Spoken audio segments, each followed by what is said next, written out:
Lynn Bowman is a fourth-generation farmer from Oneida, Illinois. What makes Lynn Bowman so different from his peers, and in my opinion in the elite ranks of top farmers, is his strategic approach. A key part of that, a loving part, is his tireless and constant emphasis on uplifting the next generation. My mentor, my legacy, begins with my father, Lynn Bowman. I'm Andrew Bowman, and I'm the fifth generation in our family farm that began here in western Illinois in 1877. Growing up, Dad instilled within me the values of faith, family, and farming. Dad teaches. I remember when I was no more than a sixth grader that Dad started including me, quote unquote, on the farm decisions.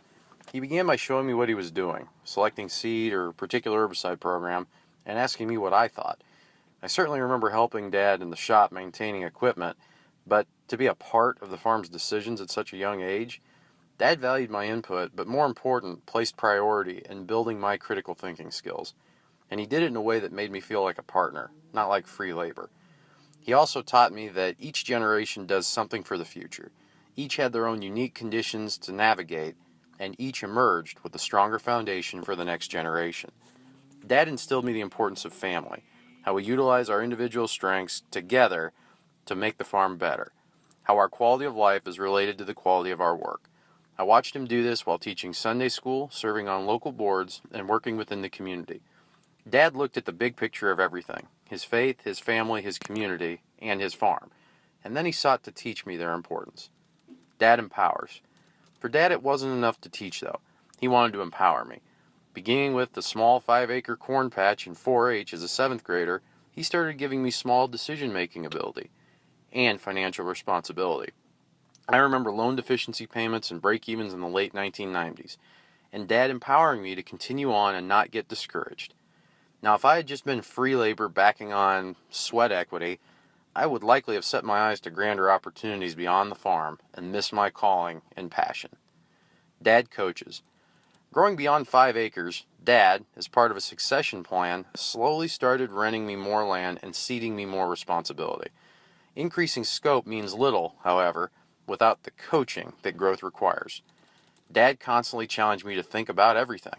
Our conversation ranged from land prices, interest rates, seed selection, equipment purchases, and anything and everything in between. And it forced me to grow.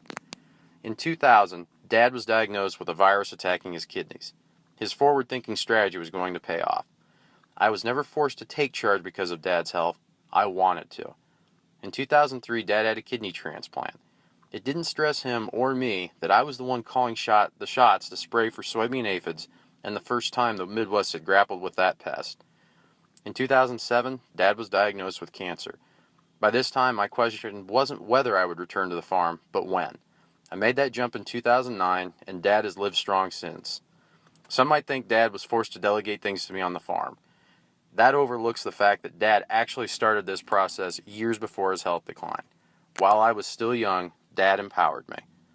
And because of Dad, I was eventually honored as the 2006 Star Farmer of America and the 2012 National Outstanding Young Farmer. The honors are due to him and my family. Dad loves. Dad wanted me to want to farm. He wanted his life's passion to be mine, and he knew the only way to do that was to include me and lovingly show me what it meant to farm. His off-farm insurance business also meant that he could include me financially in the farm and give me an increased role. Dad is a very humble man. I see many farmers who do not take this type of initiative to include their sons because it means the son increases while the father decreases. My late Grandpa Ed gave Dad a good start, and Dad has done even more for me. Today our farm is growing and reaching. While Dad has ultimate control, we are a family, we are partners, we are friends in business together. We're expanding our acreage and researching new crops. We're trying new production practices. And last fall, we welcomed Lynn Bowman's grandson, Riker Bowman, into the family as the 6th generation to be on our family farm. Aside from my Christian faith, the greatest lesson that my father ever taught me was that I own nothing. I'm but a steward for future generations, just as previous generations were for me. And I can only pray that I can do for Riker what my father has done for me. My mentor, my legacy, is my faith, my family, my farm. And Lynn Bowman is the loving mentor